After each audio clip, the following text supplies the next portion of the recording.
I run a group of researchers at Autodesk that are exploring new approaches to design technology. So we involve our customers in building prototypes of new software that is trying to take inventions that already exist and convert them into innovations that are useful to the industry. So that's a little bit about what I do and my team does. And so, of course, with SPAR, you guys are mainly focused on the capture phase of a project, using lasers and other devices to capture the reality around us. Instead of using lasers to scan, we heard about some of the current generation lasers scan about 1 million points a second.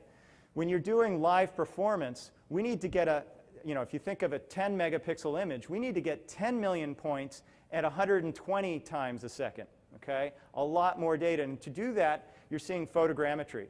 So you're taking some of the technology that's in a BRDF scanner and you're putting it into cameras here, and you've got 40 high-resolution, high-speed cameras that are capturing the smallest little detail of the face in real time and producing densities that are extremely large. In the old days of motion capture, we used to capture about 100 points on the face to get that animation.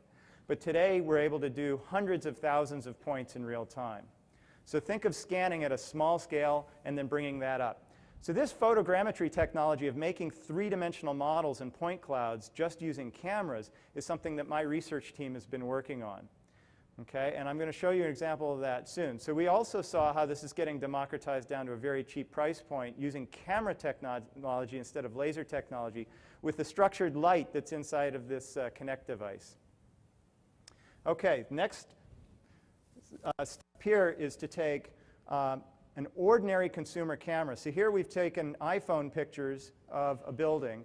We've taken about 20 or 30 pictures, and with the latest technology that my research group is working on, we can automatically calibrate those images. Okay? Automatically find the position of the cameras and then triangulate on points. So we can match features across images. So here you have an operator using a prototype plugin in AutoCAD where they're tracing over a two-dimensional image, but they're getting a three-dimensional model. Okay? And it does that in real time. So we took that a step further, and this hasn't been released yet. We're going to release this in a couple more weeks for free on the Autodesk Labs website. This is purely generated from photographs. It's a three-dimensional model. We'll zoom in. You can see the mesh. It's not quite laser density, but it's getting pretty darn close, whereas if we get a pixel, we can calibrate that into 3 dimensions. This is fully automatic. You may have seen photogrammetry before, which was a very manual process. This is fully automatic 3D generation just from photographs. And you can do it with your iPhone.